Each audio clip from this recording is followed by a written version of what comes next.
फिर भी आपको बुलाया है। हम लोग आध्यात्मिक मार्ग में आए हैं आध्यात्मिक प्रगति के लिए। प्रगति मतलब प्रोग्रेशन, बढ़ना चाहिए। कोई अर्थमेटिक प्रोग्रेशन पढ़ा है क्या आरव? पढ़ा है? अभी नहीं है। अर्थमेटिक प्रोग्रेशन, कोई ज्योमेट्रिक प्रोग्रेशन, अलग अलग प्रोग्रेशन, लेकिन पर्पस है बढ़ना, है ना? थोड़ा थोड़ा बढ़े, थोड़ा ज़्यादा बढ़े। इस आध्यात्मिक मार्ग में एक चीज़ कम होना चाहिए, एक चीज़ बढ़ना चाहिए। क्या कम होना चाहिए? अच्छा परिवार से आसक्ति कम होना चाहिए, और भगवान के प्रति प्रेम बढ़ना चाहिए। परिवार ही नहीं, मुख्य बात है कि हमारी बुरी आदतें कम होना चाहिए। बुरी आदतें क्या हैं? भौतिक संसार में जो कुछ करते हैं बुरी आदतें है ना, उसको असत्संग बोलते हैं। असत्संग, असत्संग मतलब चाहे भौतिक विचारों का संग हो, भौतिक लोगों का संग हो, कम होना चाहिए और सत्संग बढ़ना चाहिए। भगवान का संग, हरिनाम का संग, भक्तों का संग, सेवा का संग, ये सब के माध्यम से हमारी आध्यात्मिक उन्नति होती है, हमारी आध्यात्मिक उन्नति होती है। तो इसीलिए हमको हमेशा देखना है कि कैसे हमारे अनर्थ कम हो और अर्थ बढ़े, है ना। अनर्थ निवृत्ति, अर्थ प्रवृत्ति, ये भक्ति में आगे बढ़ने के लिए बहुत ज़रूरी है। हम लोग 7वें स्कंद से थोड़ा सा पढ़ेंगे। लाएं आप लोग 7वां स्कंद? ये 7वां स्कंद बहुत महत्वपूर्ण है, क्योंकि ये 7वें स्कंद में एक बहुत ही महत्वपूर्ण सूक्ष्म सिद्धांत बताया है। कैसे अच्छी संगति से अच्छे गुण आते हैं और बुरी संगति से बुरे गुण आते हैं। दुर्जनों का संग करने से, या फिर साधुओं को अप्रसन्न करने से, या फिर साधुओं को रुष्ट करने से, महत कोपात, कैसे हमारे जीवन में सारे अनर्थ आते हैं। और महत अनुग्रहात, कैसे भक्तों की कृपा से, भक्तों की आश्रय से सारे सद्गुण हमारे अंदर आते हैं। ये 7वें स्कंद का पूरा समरी है। कैसे? 7वें स्कंद में क्या कहानी है? क्या फोटो लगाया है? हाँ, ये नरसिंहदेव कहाँ है इसमें? हाँ, हिरण्यकशिपु। ये है महत कोपात। अगर महत साधु शुद्ध भक्त अप्रसन्न होते हैं, यस्य अप्रसादा, तो क्या होता है? आसुरी भाव आते हैं, असुरी गुण आते हैं। ये कहाँ थे? कौन है ये? हिरण्यकशिपु, हिरण्याक्ष कौन थे? ये जय और विजय थे। कहाँ पर थे ये? वैकुंठ के द्वार पे थे। वहां पर भी अनर्थ विकार आके असुरी भाव आ गया। कैसे? महत कोपात, साधुओं को अनादर किया, चतुष्कुमार को अनादर किया। यहाँ कौन है? नरसिंहदेव, प्रहलाद। ये महत अनुग्रह।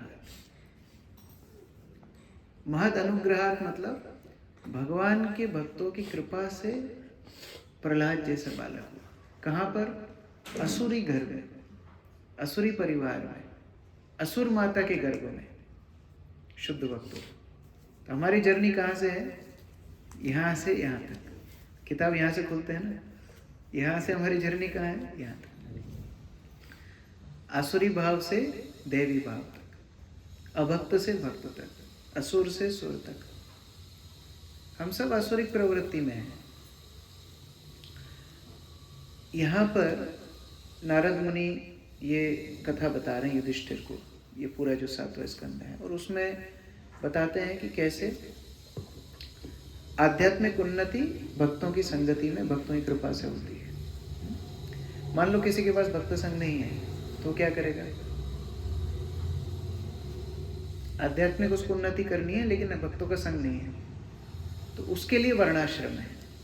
तो प्रहलाद महाराज की कथा बताने के बाद नारद मुनि युधिष्ठिर महाराज को वर्णाश्रम धर्म के बारे में बताते कि ठीक है, आपके पास उतना शुद्ध भक्तों की संगति नहीं है, और आप पूर्ण समर्पण अभी नहीं कर पा रहे हो, तो कम से कम जो प्रवृत्तियां आपके अंदर हैं, जो गुण हैं, उनके अनुसार आप भक्ति में आगे बढ़ो। ब्राह्मण, क्षत्रिय, वैश्य, शूद्र, ब्रह्मचारी, गृहस्थ, वानप्रस्थ, सन्यास, वर्ण और आश्रम के माध्यम से भगवान को प्राप्त करते हैं। लेकिन फिर वर्णाश्रम का मुख्य उद्देश्य क्या है? साधु संग ही है। तो जब तक साधु संग नहीं मिलता है, तब तक आध्यात्मिक उन्नति असंभव है। आखिरी अध्याय पे आ जाते हैं, 15वें अध्याय। पूरे वर्ण और आश्रम का लेक्चर देने के बाद अंत में नारद मुनि क्या बता रहे हैं, उसको कोई समस्या नहीं होगी अगर वो आत्म संतुष्ट है, अगर उसको पोषण आत्मा में मिल रहा है। मतलब क्या है? असंकल्पात् जयेत् कामम्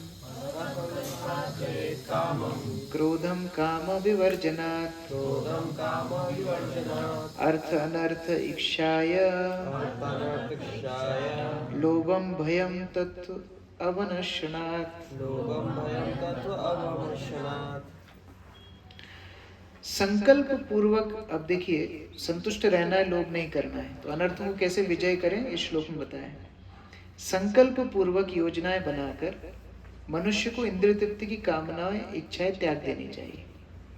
इस प्रकार ईर्ष्या त्याग कर क्रोध पर विजय प्राप्त करनी चाहिए। धन संग्रह करने के दोषों पर विचार विमर्श करके लोभ का परित्याग कर देना चाहिए और सत्य की विवेचना करके भय का त्याग कर देना चाहिए। इजी है ना? इजी है ना? सब तो इजी है। चारों अनर्थ सब खत्म एक श्लोक में। काम गया, क्रोध गया, लोभ गया, सब कुछ गया। श्रील विश्वनाथ चक्रवर्ती ठाकुर ने सुझाया है कि किस प्रकार इंद्रिय तृप्ति हेतु विषय वासनाओं पर विजय प्राप्त की जा सकती है। कोई भी मनुष्य स्त्रियों के विषय में सोचना नहीं छोड़ सकता, क्योंकि इस प्रकार सोचना स्वाभाविक है। सड़क पर चलते हुए भी उसे अनेक स्त्रियां दिखेंगी, किंतु यदि स्त्री के साथ न रहने का संकल्प कर ले तो वह स्त्री को देखकर भी कामुक नहीं होगा। यदि कोई मैथुन न करने का निश्चय कर ले तो वह विषय वासनाओं पर स्वतः विजय प्राप्त कर लेगा। इस प्रसंग में उदाहरण दिया जाता है कि यदि कोई भूखा भी हो, किंतु यदि वह किसी दिन उपवास करने का संकल्प कर ले तो वह भूख प्यास की बाधाओं पर स्वाभाविक ही विजय प्राप्त कर सकेगा। यदि कोई संकल्प कर ले कि वह किसी से ईर्ष्या नहीं करेगा तो वह सहज ही क्रोध पर विजय पा लेगा। इसी प्रकार वह धन संचय करने की इच्छा को त्याग कर सकता है। मात्र यदि वह इतना ही सोच ले कि अपने पास आए धन की रक्षा करना कितना कठिन होता है, यदि किसी के पास प्रचुर नगद धन रहता है तो वह उसे ठीक से संभालने के विषय में चिंतित रहता है। इस प्रकार यदि कोई धन संचय के अवगुणों पर विवेचना करे तो वह स्वभावतः बिना कठिनाई के अपना व्यवसाय छोड़ सकता है। सब तो सरल है ना? केवल संकल्प करना है। सुबह उठना है, संकल्प करने से उठ जाएंगे। काम वासना छोड़ना है, संकल्प करने से छोड़ देंगे। लोभ छोड़ना है, संकल्प से छोड़ देंगे, है ना? फेल हो जाते हैं। हाँ, फेल हो जाते हैं। Very good. आगे वही बताए। अन्वीक्षया शोक मोह दशम दशभम दंभम अन्वीक्षया शोक मोह दंभम महत् दंभम महत् उपासया योगंतरायन मौनेन हिंसां कामादि अनिहया। आध्यात्मिक ज्ञान के विवेचन से शोक तथा मोह पर विजय प्राप्त की जा सकती है। महान भक्त की सेवा करके अहंकार रहित बना जा सकता है। मौन रहकर योग मार्ग की अवरोधना से बचा जा सकता है और इंद्रिय तृप्ति को रोक देने से ईर्ष्या पर विजय प्राप्त की जा सकती है। और 4 और दिए हैं। यदि किसी का पुत्र मर गया हो तो शोक तथा मोह से प्रभावित होना और मृत्यु पुत्र पे रोना स्वाभाविक है, परंतु श्रीमद् भगवद गीता के निम्नलिखित श्लोकों पर विचार करके वह शोक तथा मोह पर विजय पा सकता है। जातस्य ही ध्रुवो मृत्यु ध्रुवम जन्म मृतस्य च। चूंकि आत्मा का देहांतर होता है, अतएव जिसने जन्म लिया है उसे अवश्य में यह शरीर छोड़ना होता है और फिर अन्य शरीर ग्रहण करना होता है। इसके लिए शोक करना व्यर्थ है। अतएव भगवान श्री कृष्ण कहते हैं, धीरज सत्र न मुह्यति। जो धीर है वो जो दर्शन का विद्वान है, जो ज्ञानी है, वे आत्मा को देहांतर पे दुखी नहीं होता। तो अगर कोई घर में मर जाए तो ये श्लोक सुनाने से शोक चला जाएगा, है ना? ऐसा बता रहे, बता तो ऐसे ही रहे। कृपया भूतजं दुःखं दैवं जह्यात् समाधिना आत्मजं योग वीर्येण निद्रां सत्व निषेवया। मनुष्य को चाहिए कि वे अन्य जीवों के कारण होने वाले दुखों का प्रतिकार अच्छे आचरण तथा ईर्ष्या से रहित होकर करे। भाग्य द्वारा प्रदत्त कष्टों का सामना समाधि में ध्यान कर करे और शरीर तथा मन से उत्पन्न दुखों का प्रतिकार हठयोग, प्राणायाम आदि के अभ्यास द्वारा करे। इसी प्रकार विशेष रूप से खाने के संदर्भ में सत्व गुण का विकास करके निद्रा पर विजय पाई जाए। तात्पर्य, मनुष्य को चाहिए कि वह ऐसा भोजन करने का अभ्यास करे जिससे अन्य जीवों को कष्ट ना पहुंचे। क्योंकि किसी के द्वारा चिकोटी काटे जाने या मारे जाने पर मुझे कष्ट होता है, इसलिए मुझे भी अन्य जीवों को चिकोटी काटने या उन्हें मारने का प्रयास नहीं करना चाहिए। लोगों को यह पता नहीं रहता कि निर्दोष पशुओं का वध करने के कारण उन्हें स्वयं को भौतिक प्रकृति के कठोर कर्म फलों को भोगना पड़ेगा। जिस किसी भी देश के व्यक्ति अनावश्यक पशुवध करते हैं, उन्हें प्रकृति द्वारा लादे जाने वाले युद्ध तथा महामारी के कष्ट को भोगना पड़ता है।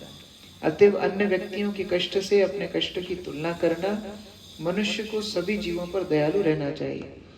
कोई भाग्य द्वारा थोपे गए कष्टों से बच नहीं सकता। अतएव जब कष्ट आ जाए तो मनुष्य को चाहिए कि हरे कृष्ण महामंत्र का जप में पूर्णतः लीन हो जाए। मनुष्य हठयोग के अभ्यास से शरीर तथा मन के कष्टों से बच सकता है। हरे कृष्ण। अगर कोई इस श्लोक तक पढ़े, इन 3-4 श्लोकों को, तो इसके आगे भागवत कभी पढ़े ही ना, क्योंकि उनको लगेगा ये तो संभव ही नहीं है। इतना सरल बोल दिया सब कुछ। अब इसमें लिखा है सद्गुण का विकास करो, निद्रा पर विजय प्राप्त करो।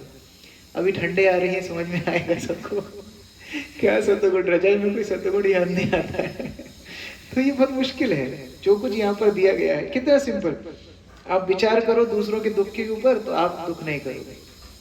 जिनके भी बिजनेस है, दुकान है, दूसरे के दुख का विचार करते हैं तो प्रॉफिट तो तभी आएगा जब दूसरे का दुख होगा, है ना। हल्दी बेचनी है तो थोड़ा उसमें आटा तो मिलाना ही पड़ेगा, कुछ तो करना ही पड़ेगा ना। दूसरे के दुख में तो आपका प्रॉफिट है, तो आपका प्रॉफिट कैसे है। मैं जब पुणे गया था तो मैं तेल लगाता था आलमंड्स का, मैं उसका प्रमोशन नहीं कर रहा हूँ, आलमंड का तेल लगाता था। तो एक बार वो खत्म हो गया, तो एक भक्त जो शॉपिंग करने जाते थे किचन वगैरह का सामान लेने, मैंने उनको बोला प्रभु जी तेल लेके आना मेरे लिए। तो वो गलती से पैराशूट का तेल लेके आ गया। मैं प्रभु जी ये तेल थोड़ी, मैं तो आलमंड का तेल लगाता। बोले आलमंड का तेल क्यों लगाते हो? उनका बादाम का तेल है, बादाम का तेल सिर में लगाएंगे तो ज़्यादा बुद्धि चलेगी, तो ज़्यादा अच्छा रहेगा। पैराशूट वो जम भी जाता है ठंडों में फिर। तो उन्होंने बोला थोड़ा विचार करो, बादाम कितने रुपए किलो है? तो उस टाइम पे जो भी होगा पता नहीं इतने रुपए, इतने किलो बादाम का अगर तेल निकालोगे तो कितना निकलेगा? इतना निकलेगा। वो 20 रुपए की बोतल भर के कैसे दे रहा है तुमको बादाम का तेल? मतलब ओरिजिनल तो है ही नहीं। तो दूसरे को जब तक कष्ट नहीं पहुंचाएंगे आपको कैसे प्रॉफिट मिलेगा? तो ये जो सारे श्लोक पढ़े हैं, ये सारे जो अनुवाद पढ़े हैं, ये करना कितना कठिन है प्रभु जी। एक एक लाइन में लिखा है, एक एक अनर्थ को त्याग दो, इतना सरल है क्या? नहीं है। आगे देखते हैं। रजस्तमश्च सत्त्वेन सत्वं चोपशमेन च एतत् सर्वं गुरो भक्त्या पुरुषो हि अज्य स जयेत्। मनुष्य को सत्वगुण विकास करके रजोगुण तथा तमोगुण को जीतना चाहिए और तब शुद्ध सत्व के पथ पर उठकर सत्व गुण से विरक्त हो जाना चाहिए। मतलब सतोगुण से तमोगुण रजोगुण को छोड़ना है और फिर सतोगुण से भी ऊपर उठ जाना है। यहां तक बात हुई थ्योरी। अब लाइन है प्रैक्टिकल। यदि कोई श्रद्धा और भक्ति पूर्वक गुरु की सेवा में लगा रहे तो यह सब कुछ जो भी अभी तक चर्चा किया है स्वतः हो सकता है। इस प्रकार प्रकृति के गुणों के प्रभाव पर विजय प्राप्त की जा सकती है। हरि बोल। ये साधारण, ये साधा सरल है ना? नहीं नहीं नहीं, सरल ये भी नहीं है, लेकिन उससे सरल, आशापूर्ण है।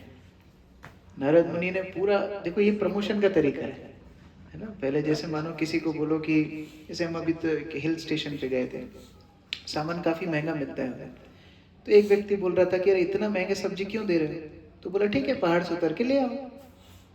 मतलब क्या है, पहाड़ से उतर के तो जाएगा नहीं कोई लेने के लिए, तो मतलब यही खरीदना है। इसका मतलब नारद मुनि ने इतना सब बताया कि ऐसा अनर्थ छोड़ दो, ऐसे छोड़ दूंगा, ये तो हो ही नहीं पाएगा। तो नारद मुनि, अच्छा नहीं हो पाएगा ना, श्रद्धा भक्ति पूर्वक गुरु की सेवा करो, ये सब कुछ स्वतः हो जाएगा। ये भागवत आशा देने वाला ग्रंथ है, डिप्रेस करने वाला ग्रंथ नहीं है। किसी रोग के मूल कारण का उपचार करके सभी शारीरिक वेदनाओं एवं क्लेशों को जीता जा सकता है।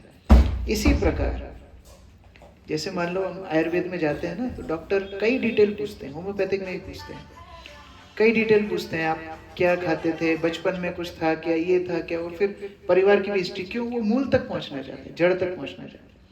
अगर जड़ से रोग का निवारण हो गया तो सिम्टम सारे एक साथ खत्म हो जाएंगे। इसी प्रकार यदि गुरु के प्रति श्रद्धा तथा भक्ति रखे तो वह सतो रजो तमोगुण के प्रभावों पर सरलता से विजय पा सकता है। योगी तथा ज्ञानी इंद्रियों के विजय प्राप्त करने हेतु कई प्रकार से अभ्यास करते हैं, किंतु भक्त को गुरु की कृपा से तुरंत ही पूर्ण पुरुषोत्तम परमेश्वरी कृपा प्राप्त हो जाती है। देखो, हर व्यक्ति वास्तव में गुरु की मदद लेता है, कर्मी भी गुरु की मदद लेता है, उनके भी गुरु होते हैं, है ना। चोरी करने के लिए भी गुरु होता है। हम लोग पढ़ाई करने गए तो हमको भी शिक्षा किसी ने दी, जॉब में भी कोई हमारे को हमको सिखाता है, तो गुरु की आवश्यकता है। लेकिन गुरु कर्मी के लिए या ज्ञानी के लिए गुरु का क्या अर्थ है? पहले इस्तेमाल जब तक करना है तब तक तो ठीक है, जैसे काम सिद्ध हो गया उसको छोड़ देंगे, भूल जाते हैं। जैसे एक बार श्रील प्रभुपाद मॉर्निंग वॉक कर रहे थे जूहू में मॉर्निंग वॉक कर रहे थे।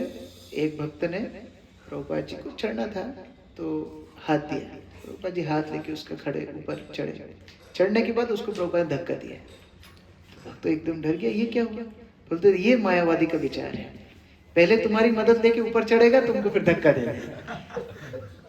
तो कर्मी ज्ञानी का यही काम है, गुरु बनाएंगे लेकिन जब तक कार्य सिद्ध होगा, फिर कार्य सिद्ध नहीं होगा उसको धक्का देगा।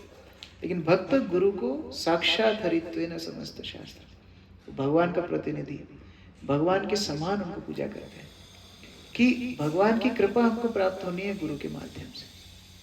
और जब गुरु हमारे ऊपर प्रसन्न रहेंगे तो हमें सारा आध्यात्मिक ज्ञान, सारे में आध्यात्मिक विचार अपने आप मिल जाएंगे। तो उनको कभी छोड़ते नहीं है, आध्यात्मिक गुरु के शरण शिष्य कभी नहीं छोड़ते। यस्य प्रसादात् भगवत प्रसाद, यदि गुरु अनुकूल हो, प्रसन्न हो, तो मनुष्य को सहज ही भगवत कृपा प्राप्त हो जाती है। और भगवत कृपा प्राप्त होने पर वह संसार में सतो रजो तमो गुण के प्रभाव को जीतकर तुरंत दिव्य पद पर आसीन हो जाता है। तो जितने अनर्थ हमने सुने वो तो तमोगुण रजोगुण के प्रभाव है। गुरु भक्त्या, गुरु सेवा से सारे गुणों के प्रभाव से व्यक्ति मुक्त हो जाता है। इसकी पुष्टि श्रीमद् भगवद गीता में की गई है।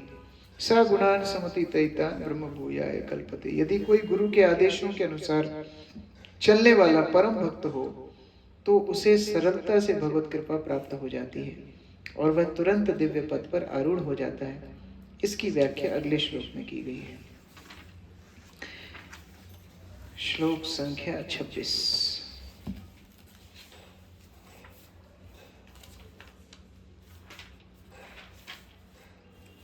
यस्य साक्षात् भगवती ज्ञानदीप प्रदे गुरो मर्त्यस्य धीश्रुतं तस्य सर्वं कुंजर शौचवत्। सावधान, सावधानी दे रहे, एक चेतावनी दे रहे नारद मुनि। ठीक है, गुरु भक्त्या से सब कुछ होगा, गुरु की कृपा से श्रद्धा सेवा करने सब कुछ होगा, लेकिन एक बात का ध्यान रखना है, गुरु को साक्षात परमेश्वर मानना चाहिए, क्योंकि वे साक्षात्कार हेतु दिव्य ज्ञान प्रदान कर रहे हैं। फलस्वरूप जो यह भौतिक धारणा रखता है कि गुरु सामान्य मनुष्य है, उसके लिए हर वस्तु निराशाजनक रहती है। उसका प्रकाश, उसका वैदिक अध्ययन तथा ज्ञान हाथी के स्नान की तरह होता है। हाथी का स्नान आपको पता है ना, हैंड शावर हाथी का फिट है। वो नहाता है, बहुत अच्छे से नहाता है, लेकिन आकर के फिर मिट्टी में, हमने देखा है वहाँ, प्रैक्टिकल देखा है, वो नहा के आता है फिर मिट्टी में लोट लगाता है। कुंजर शौचवत। तो बहुत आध्यात्मिक उन्नति करेंगे, सब कुछ करेंगे, लेकिन फिर गुरु के अंदर दोष देखने लगेंगे। अरे ये तो सामान्य व्यक्ति है, ये तो हमारे जैसे ही है। पहले हमको अच्छा लगता था, अभी तो हम खुद कर लेंगे। जब इस तरह विचार आने लगेगा, इसका मतलब मर्त बुद्धि अभी आ गया, गुरु के अंदर दोष प्रवृत्ति आ गया, अभी दोष देख रहे हैं गुरु के अंदर। ऐसा व्यक्ति कभी भी समर्पण नहीं कर पाएगा। गुरु अच्छे लगते हैं, व्यासासन तो बहुत अच्छे लगते हैं। व्यासासन से उतर के जब निर्देश देते हैं, जब कान पकड़ते हैं, बुरे लगते हैं। गुरु कर्णधार, श्लोक है ना, कर्णधार। हलदर महाराज बताते कर्णधार मतलब कान पकड़ने वाला। कर्णधार मतलब है नाव चलाने वाला, लेकिन वो बताते कर्णधार मतलब कान पकड़ने वाला। जो कान ना पकड़े वो गुरु कैसा है? और कान पकड़ने वाला तो कभी अच्छा नहीं लगता। बच्चों को पूछो मम्मी अच्छी है कि पापा अच्छे हैं, तो जो कम डांटते हैं वो अच्छे हैं।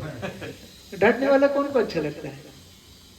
लेकिन गुरु का काम है शासन करना, और अगर हम उन्हीं गुरु में दोष देखने लगेंगे, कभी भी आध्यात्मिक उन्नति नहीं होगी।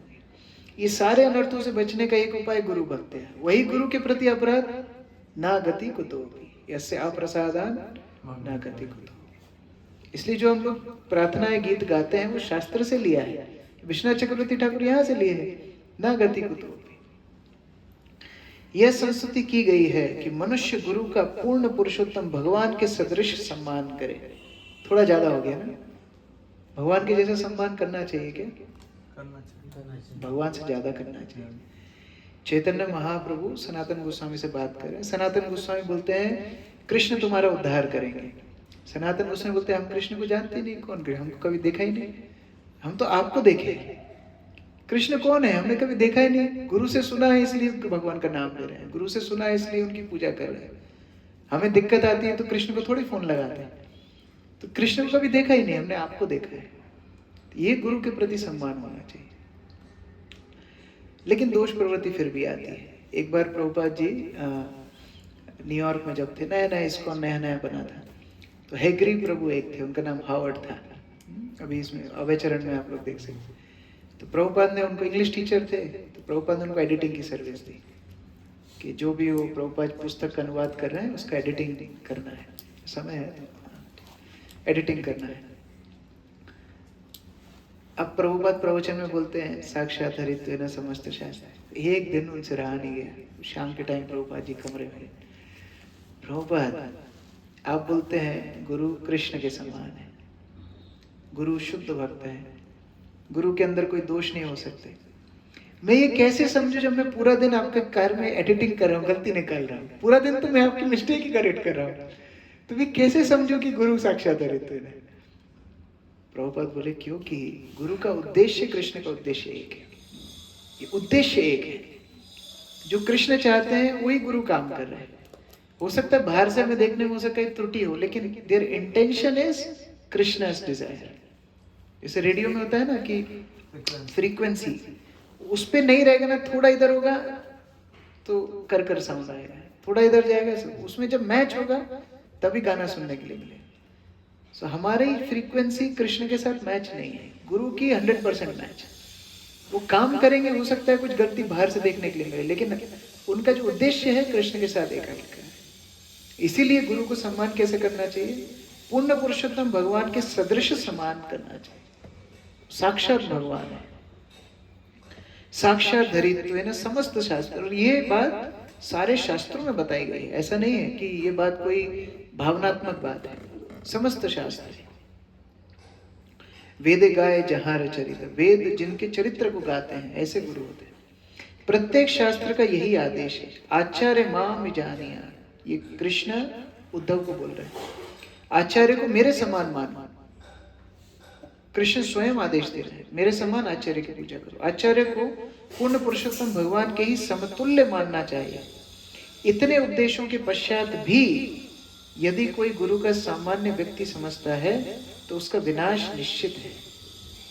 उसका वेद अध्ययन तथा प्रबोधन हेतु उसकी तपस्या सभी व्यर्थ है, जैसे हाथी का स्नान। हाथी झील में बहुत उत्तम प्रकार से स्नान करता है, किंतु किनारे पर आते ही वह धरती के कुछ धूल उठाकर पूरे शरीर में छिड़क लेता है। इस प्रकार हाथी का स्नान का कोई अर्थ नहीं रह जाता।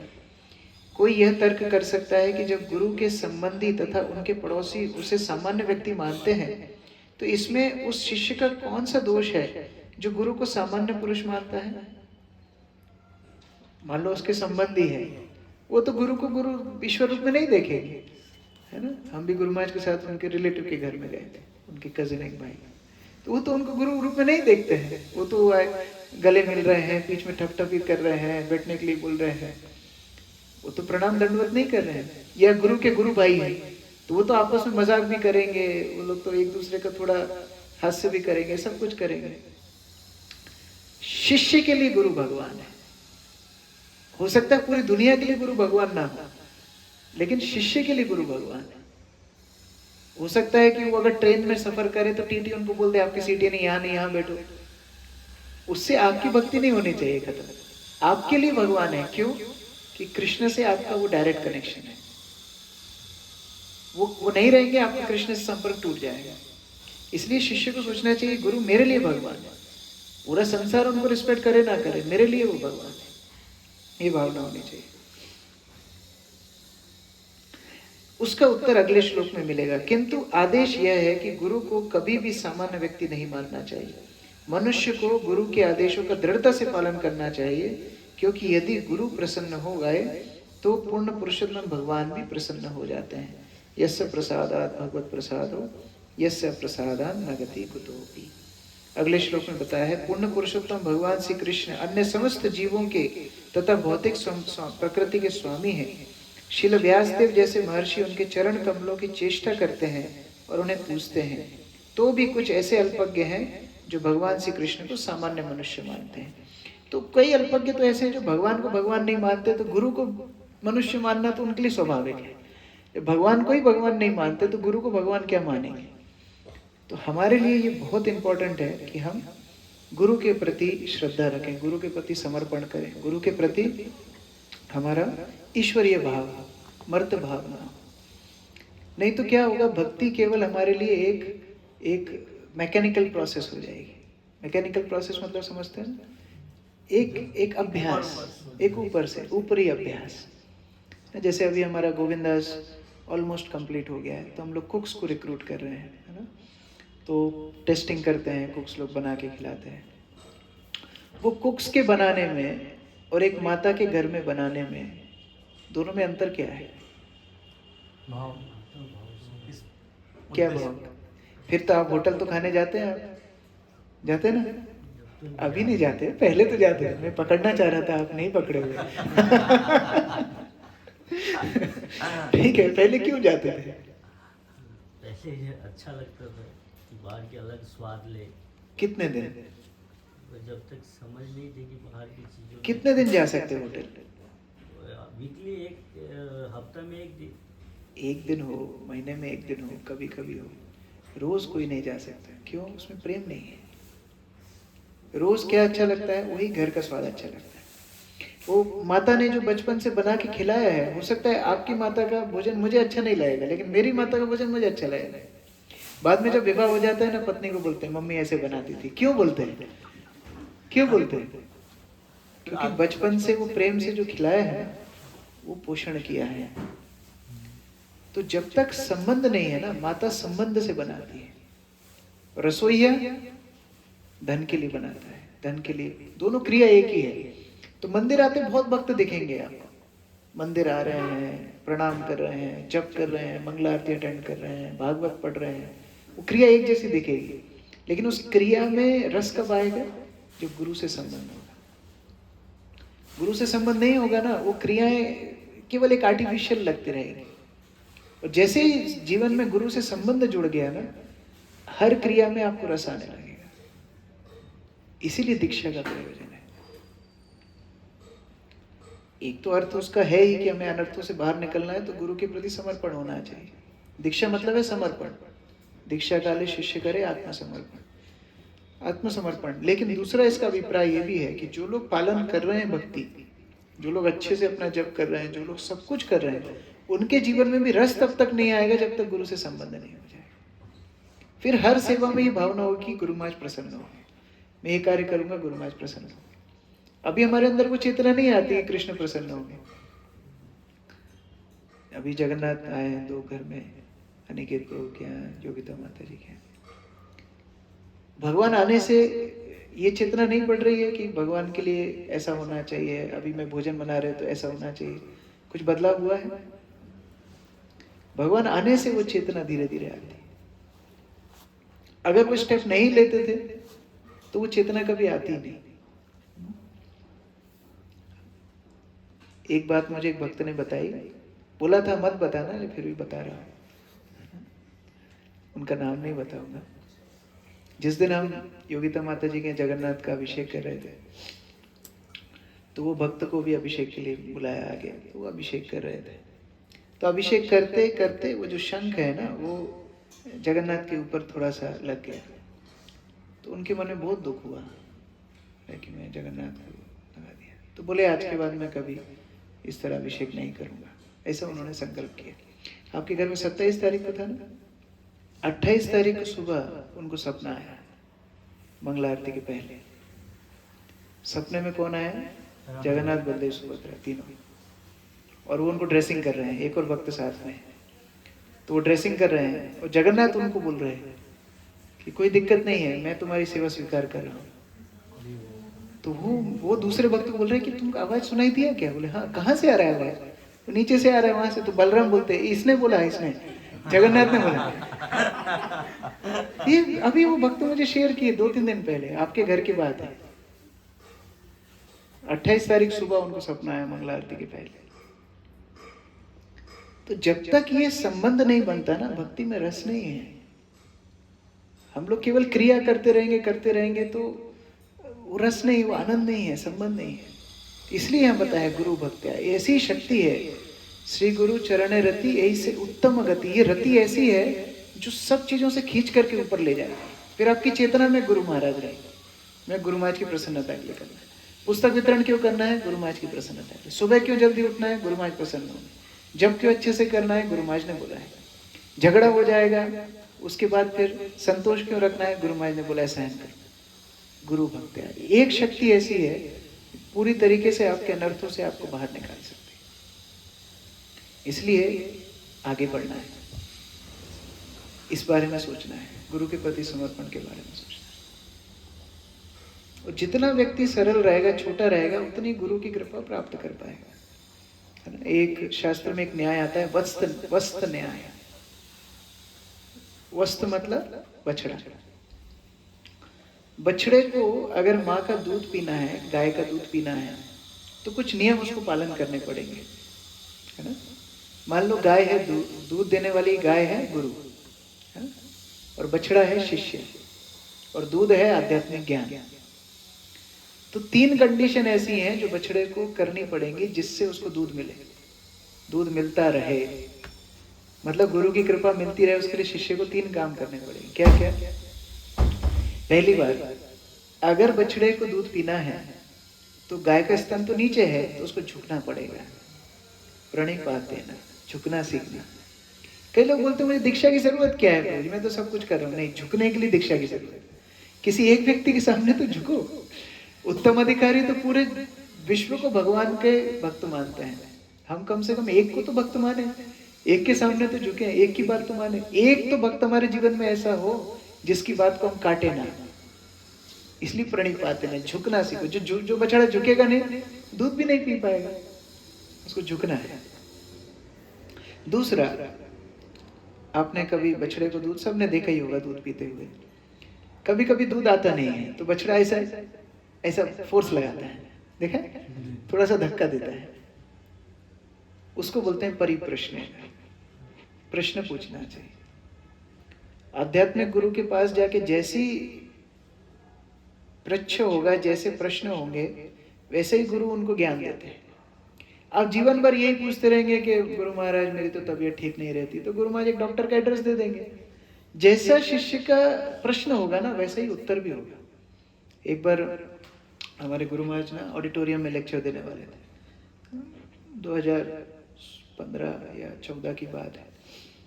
तो समय था 7 बजे आने का शाम को। तो 7 मतलब गुरु महाराज का समय ऐसा होता था, 7 मतलब 7 बजे प्रवचन शुरू करेंगे। ऐसा नहीं 7 बजे आएंगे फिर बैठेंगे, ऐसा नहीं, 7 बजे प्रवचन शुरू होगा, ऐसा है। अगर गुरु महाराज ने बोला 10 बजे हम निकलेंगे तो मतलब 10 बजे गाड़ी शुरू होगी, तो उसके पहले लगेज रखना है, उसके पहले सब सामान रेडी करना है, गुरु महाराज मंदिर दर्शन करके गाड़ी में बैठेंगे, तो 10 बजे गाड़ी ऑन होगी, ये टाइम है, ऐसा है। तो क्यों बोल रहा हूँ ये तो समझ गए ना, ठीक है, ओके। तो 7 बजे का समय था, गुरु महाराज 6:45 बजे अपने रूम से निकल गए, चल करके ऊपर आ गए ऑडिटोरियम में। 7 बजे व्यासासन में आके बैठ गए। सामने 3-4 भक्त, बाकी लोग हैं आएंगे धीरे धीरे। गुरु महाराज 2 मिनट भी नहीं बैठे, 1 मिनट बैठे होंगे मुश्किल से, उठ करके गुरु महाराज अपने रूम में वापस चले गए। और रूम में जाके गुरु महाराज बोले अब सब भक्तों को यहाँ बुलाओ। तो सब तो इधर उधर से भाग के जा ही रहे थे ऑडिटोरियम में गुरु महाराज की क्लास के लिए। कोई 5 मिनट लेट था, कोई 10 मिनट, कोई 15 मिनट। इन प्रभुपाद बोलते ना, हीरा चोर खीरा चोर, चोर तो चोर। खीरा चोरी करो, हीरा चोरी करो, चोर तो चोर ही है।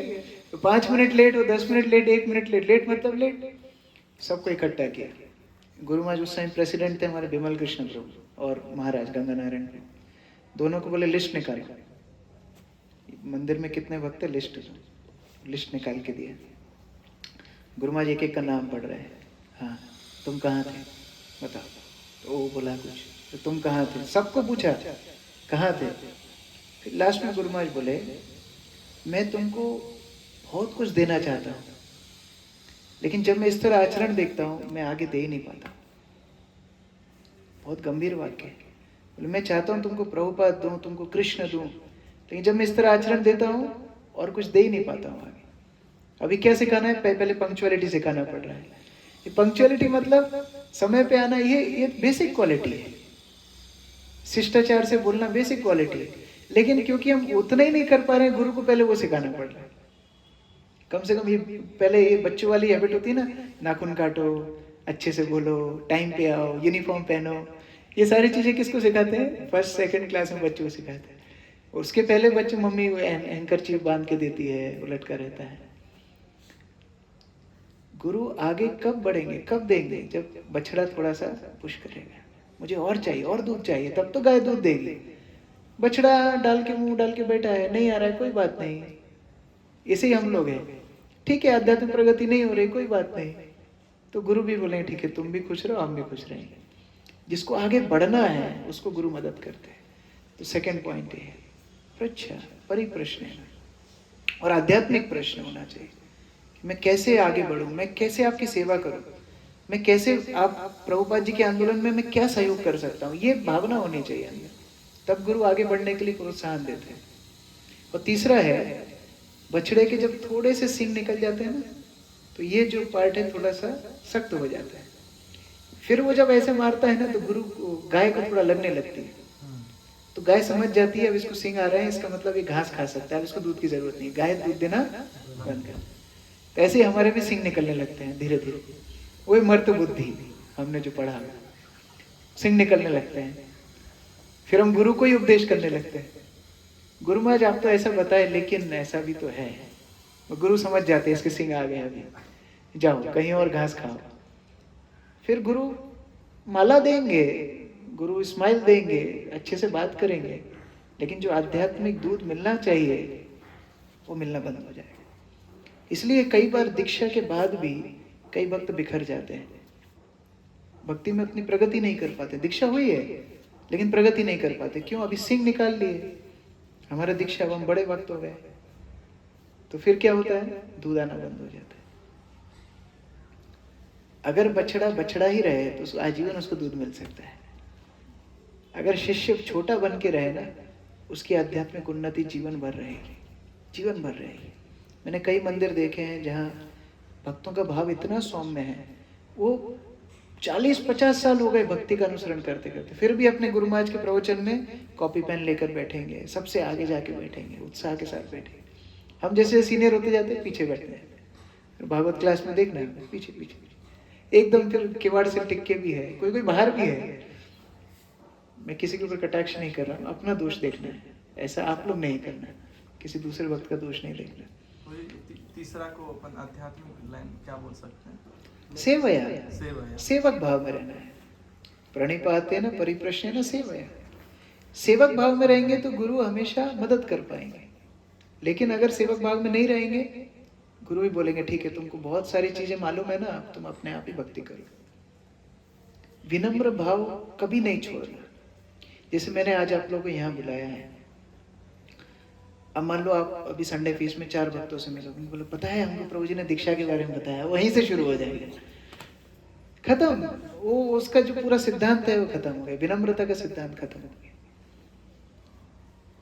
जितनी भी शिक्षाएं हैं विनम्र भक्त के लिए, जितना ज्यादा आप अपने गुणों को छुपाओ, अपनी सफलताओं को छुपाना चाहिए, ये भक्त का स्वभाव है। कृपा मिलती है, कृपा को छुपाना चाहिए, है ना। इसलिए आप वृंदावन जाएंगे, वहां भक्त लोग जिनको कृष्ण का दर्शन भी होता है, क्या बताते घूमते हैं क्या हमें कृष्ण का दर्शन हुआ है, ये छुपाते हैं। ये विनम्रता का लक्षण है। उसी तरह से हमको अगर आध्यात्मिक मार्ग में आगे बढ़ना है, ये सौम्य भाव रखना, सरल भाव रखना, विनम्र भाव रख के उस तरह आगे बढ़ना है। हमारे एक नियम था पहले, अभी तो नियम नहीं है, हमारे पहले नियम था जो दीक्षा मांगेगा उसको दीक्षा नहीं देना है। जो ये बोलेगा प्रभु जी बहुत दिन हो गए मेरी दीक्षा नहीं हो रही, उसको तो पहले नाम काटना है। ऐसा हमारे पहले नियम था, अभी मालूम नहीं। दूसरी दीक्षा के लिए भी गुरु महाराज जैसा बोलते थे, तुम मांगोगे तो मैं दूंगा नहीं, ऐसा रूल था। सेवक भाव से, विनम्र भाव से, इच्छा होनी चाहिए, गुरु के प्रति समर्पण होना चाहिए, वो अपने आप आएगा, वो अपने आप आपको आगे बढ़ाने के लिए। भक्त लोग तो चाहते हैं आप आगे बढ़ो, कौन भक्त नहीं चाहता कि आप आध्यात्मिक रूप से आगे बढ़ो, लेकिन भाव देखते हैं कि क्यों, कौन कितना झेल पाएगा, कौन कितना पचा पाएगा, ये देखते हैं। तो इसलिए अभी आप थोड़ा थोड़ा धीरे धीरे प्रयास कीजिए, इसके ऊपर सोचिए, विचार कीजिए कि कैसे गुरु के ऊपर समर्पण करना है, कैसे आगे बढ़ना है, इसका विचार कीजिए। इसके लिए कई चीज़ें आप कर सकते हो। जैसे इस्कॉन में लगभग 100 से ज़्यादा गुरु हैं, और डिसाइपल कोर्स किस किस का हो गया? सबका हो गया। माता जी का भी हो गया ना? नहीं हुआ, बचा। डिसाइपल कोर्स में क्या सीखा है? सबसे महत्वपूर्ण, अगर मैं एक लाइन पूछूं, डिसाइपल कोर्स का सबसे महत्वपूर्ण बात क्या है?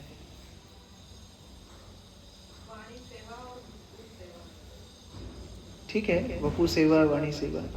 देखो ये सिद्धांत ये तो शास्त्र में है, अलग से डिसाइपल कोर्स में क्या एक बड़ा एक चीज सीखा है, वो इम्पोर्टेंट है। प्रभु को एक चेयर दे देना, चेयर ये इधर रख दो। हीरालाल प्रभु आप आगे आ जाओ, प्रभु को एक चेयर दे देना इधर।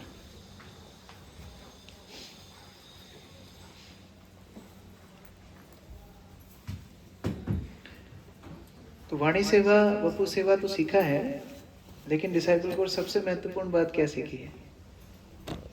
गुरु के प्रति समर्पण और उनकी जो नियम के अनुसार, ये भी शास्त्र में है, ये तो हमने अभी यहाँ पढ़ा है, तो हम 7वें स्कंद से अभी पढ़ रहे थे प्रभु जी, नारद मुनि का।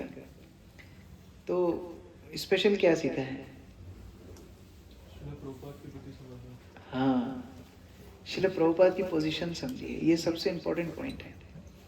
श्रील प्रभुपाद है इस्कॉन के आचार्य। जो भी हमने जितना भी अभी तक पढ़ा है, ये गुरु के प्रति समर्पण, गुरु भक्त्या, ये किसके लिए है? श्रील प्रभुपाद के लिए।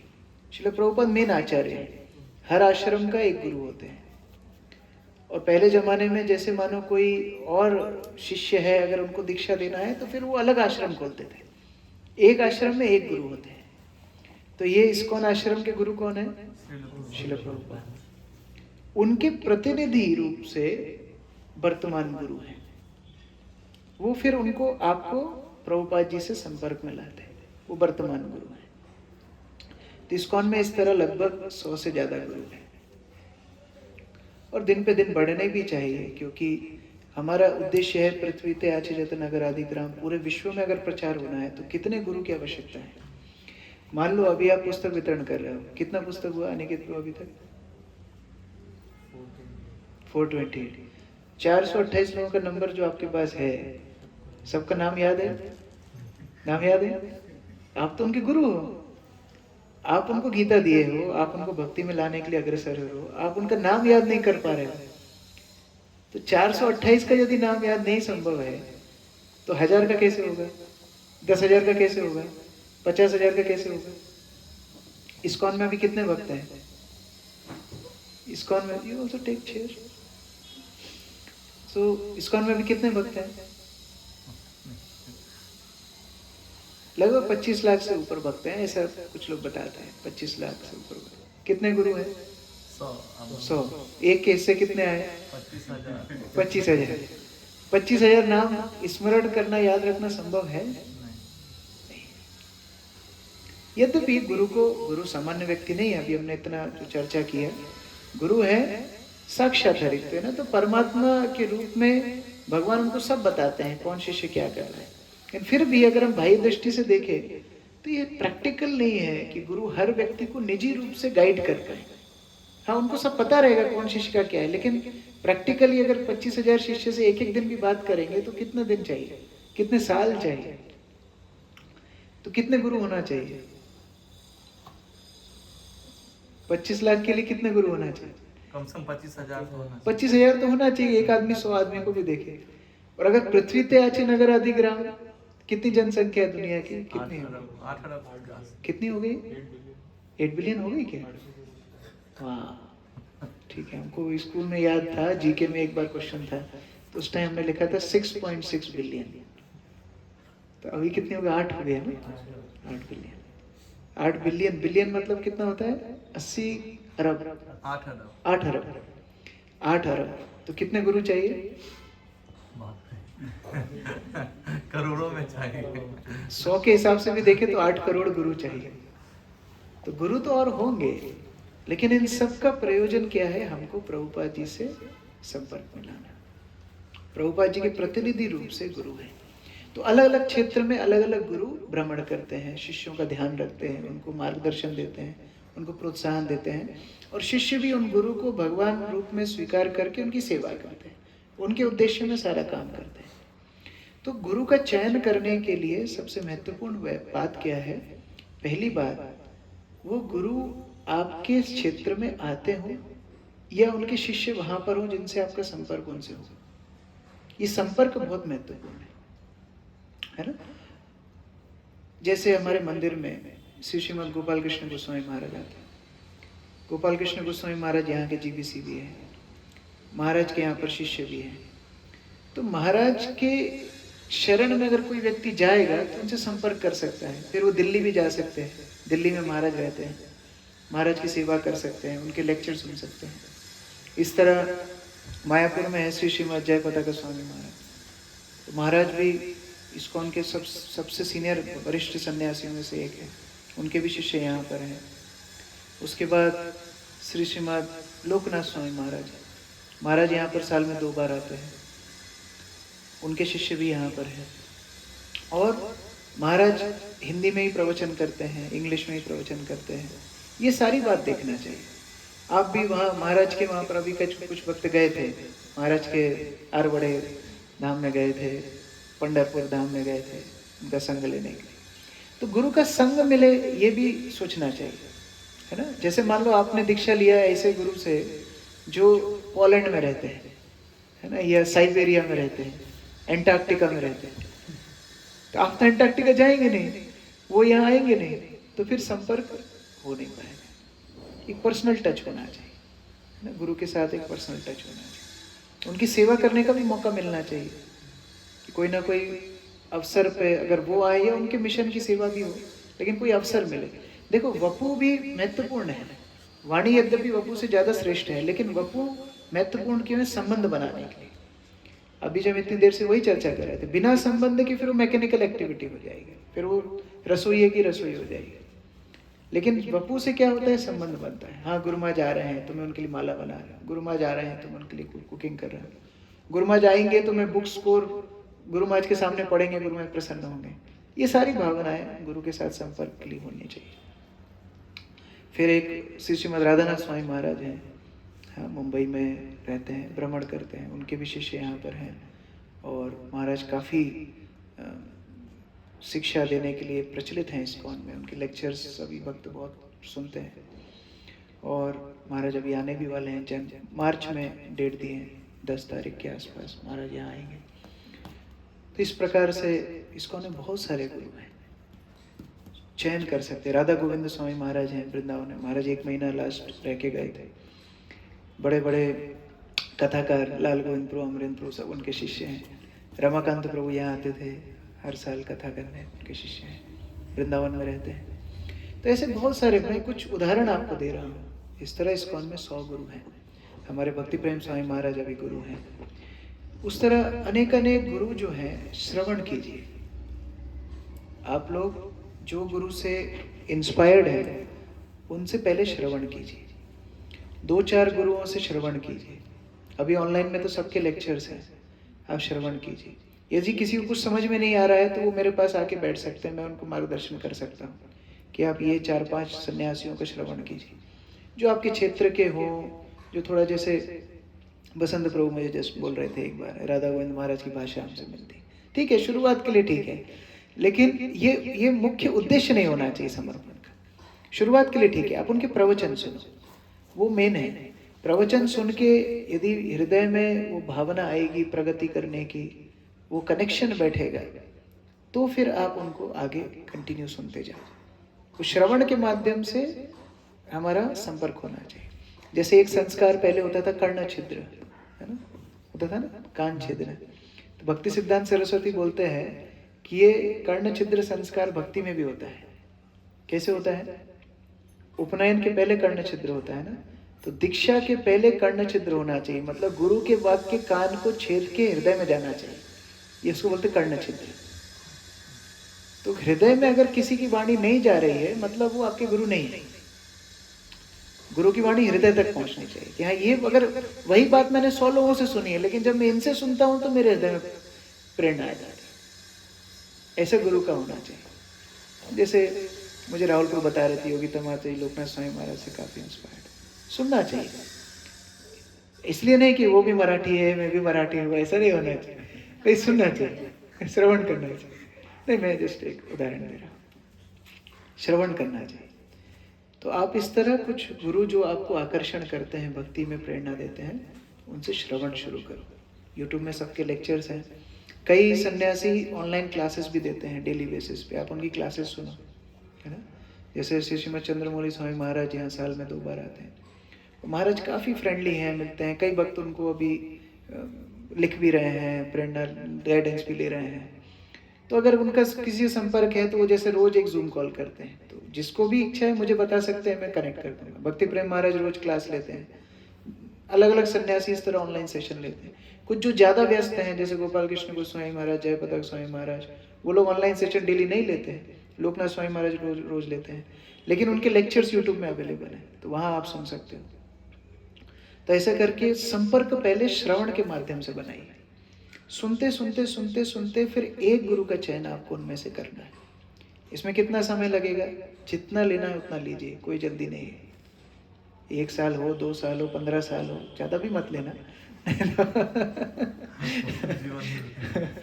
लेकिन समय लेना, समय लेकर के चयन करना, क्योंकि एक बार चयन करने के बाद फिर समर्पण हो गया, है ना। प्रभुपाद जी एक बार जब दीक्षा दे रहे थे, शुरू के दिनों की बात, तो भक्त लोग तो बहुत प्रश्न पूछते थे। प्रभुपाद जी प्रश्न उत्तर पसंद भी करते थे। दीक्षा के दिन प्रभुपाद जी ने उनको बताया कि 4 नियम पालन करना है, मांसाहार नहीं खाना, अवैध संग नहीं करना, जुआ नहीं करना।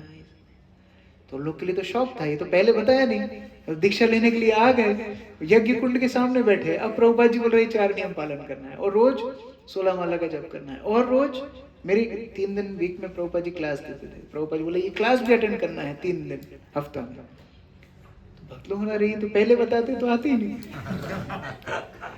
तो एक भक्त ने हाथ उठाया, क्वेश्चन पूछा, प्रभुपाद नो मोर क्वेश्चन, अभी क्वेश्चन नहीं, दीक्षा के लिए आ गए, अभी क्या क्वेश्चन? क्वेश्चन जो होना है पहले होना है। दीक्षा के बाद एक ही क्वेश्चन है, क्या? How can I serve you, मैं आपको कैसे सेवा करूं? फिर और कोई क्वेश्चन नहीं है, एक ही क्वेश्चन होना चाहिए। तो सर अभी जितना चयन करना है, पूछना है, वरिष्ठ भक्तों से गाइडेंस लीजिए, सब कीजिए, लेकिन टाइम लेकर के चयन कीजिए, जिनकी प्रेरणा आपको मिले, जिनसे आप, जिनके लिए आपका जीवन आप दे पाए, है ना? एक बार राधानाथ स्वामी महाराज चौपाटी मंदिर में खड़े थे, तो उनके एक पुराने शिष्य हैं गोविंद प्रभु, उनके साथ खड़े, तो रेलिंग पे खड़े थे, ऐसे चौपाटी मंदिर ऊपर है फर्स्ट फ्लोर पे, तो नीचे देख रहे थे महाराज। नीचे देख करके बोलते हैं Govind Prabhu, Govind can you die for me? Govind Prabhu वाक्य वाक्य रहे कि महाराज कूदने को बोलेंगे ना क्या बोलेंगे, यहाँ खड़े होके बोल रहे हैं Maharaj can you die for me? तो Govind Prabhu yes Maharaj, okay then dye my clothes. कहने का मतलब है एक व्यक्ति तो जिसके लिए हमारा जीवन हम दे पाए, है ना? तो ऐसा गुरु का चुनाव होना चाहिए। तो ऐसा आप लोग टाइम लेकर के चयन कीजिए और भक्ति में दृढ़ होइए। देखो गुरु को समर्पण करना ये हर व्यक्ति को निजी रूप से करना पड़ेगा। बाह्य रूप से आपसे पूछेंगे, हाँ 16 माला कर रहे हो क्या? हाँ। 4 नियम पालन कर रहे हो क्या? हाँ। डिसाइबल कोर्स किया है क्या? हाँ। ठीक है, इनको दीक्षा करा दो, दीक्षा हो भी जाएगी, लेकिन आपकी गंभीरता आपके साथ है। आपको गंभीर बनना है। मेरा जप कैसा हो रहा है, मेरा नियम का पालन में त्रुटि तो नहीं हो रही है, मैं सुबह उठ पा रहा हूँ कि नहीं उठ पा रहा हूँ। अपने आप की परीक्षा कीजिए, समय लीजिए, जो मदद चाहिए वरिष्ठ भक्तों से मदद लीजिए, लेकिन अभी तैयारी शुरू कीजिए, है ना? धीरे धीरे इसकी तैयारी करते करते जब आपके मन में ऐसा लगेगा कि हाँ ये गुरु मुझे प्रेरणा देते हैं, तो आप हम लोग को बता सकते हो। फिर वो गुरु से हम आपको कनेक्ट करा देंगे, जो भी गुरु आपको अच्छे लगते हैं उनके साथ आपका संपर्क फिर हम करा देंगे। फिर ये इसको बोलते हैं गुरु आश्रय। अभी जो लोग 16 माला जप कर रहे हैं, 4 नियम का पालन कर रहे हैं, वो प्रभुपाद आश्रय में है, अपने डिसाइबल कोर्स में पढ़ा है। आप लोग वही प्रभुपाद आश्रय में है। प्रभुपाद आश्रय में तो हमेशा ही रहेंगे, लेकिन अभी जब गुरु का चयन कर लेंगे, जब फॉर्मली हम गुरु को बताएंगे कि हाँ ये भक्त हमारे उज्जैन में है, ये आपसे दीक्षा लेना चाहते हैं, तब से गुरु आश्रय आपका शुरू होगा। उसके बाद 6 महीना वेट करना होता है कम से कम। उसके बाद यदि गुरु सोचेंगे आप लायक है, मंदिर अथॉरिटी सोचेगी कि आप लायक हैं, तो फिर आपका दीक्षा होगा। लेकिन तब तक के लिए पहले गुरु का चयन कीजिए। और किसी को निजी रूप से दिक्कत आए तो मुझसे पर्सनली टाइम लेकर के सुमंगल माधव प्रभु से, सुवित सुवल प्रभु से, दक्ष प्रभु से पर्सनल बैठ करके आप बात कीजिए कि मुझे तो कुछ कोई भी समझ में नहीं आ रहा है, तो फिर वो थोड़ा मदद करेंगे, कुछ ऑप्शन विकल्प आपको देंगे कि आप इन लोगों को सुनिए। कुछ मन में ऑलरेडी है तो वो भी बताइए, तो आपको मदद करेंगे। मैंने कई भक्तों को अलग अलग लेक्चर्स भी भेजे हैं सुनने के लिए। मैंने इसी उद्देश्य से भेजे थे कि आप गुरु तत्व को समझो, गुरु तत्व को जानो, और उसके बाद फिर गुरु का चयन करो। उस दिशा में अगर आप आगे बढ़ेंगे तो एक सही चुनाव होगा। नहीं तो कई बार क्या देखा देखी में हम गुरु बना लेते हैं, और फिर वो भावना नहीं आती जो दूसरे के अंदर है। हम देखते हैं कई हमारे गुरु भाई हैं, गुरु महाराज के लिए कई समर्पण है, पूर्ण रूप से समर्पित, पूरा जीवन दे दिया है। गुरु महाराज ने जो वाक्य उधर वाक्य बोला वही काम कर रहे हैं। मेरे अंदर वो समर्पण नहीं है, लेकिन अगर वो उसके ऊपर हम अभी से काम करें, दीक्षा के पहले ही काम करें, तो वो समर्पण हमारे अंदर भी आ सकता है। तो उस प्रकार से आप लोग प्रयास कीजिए, पूरी तैयारी कीजिए। ये शास्त्र का सिद्धांत है, और प्रभुपाद जी की कृपा से हमको इस्कॉन के माध्यम से शुद्ध गुरु मिल रहे हैं। नहीं तो बाहर बाजार में कितने ठगी गुरु हैं, लेकिन प्रभुपाद जी ने इस तरह शुद्ध भक्त बनाए हैं जो हमको मार्गदर्शन देके कृष्ण तक ले जा सकते हैं। तो उस प्रकार से आप लोग प्रयास कीजिए। हरे कृष्ण। श्रील प्रभुपाद की जय, समवेत भक्तवृंद की जय। किसी का कोई प्रश्न है?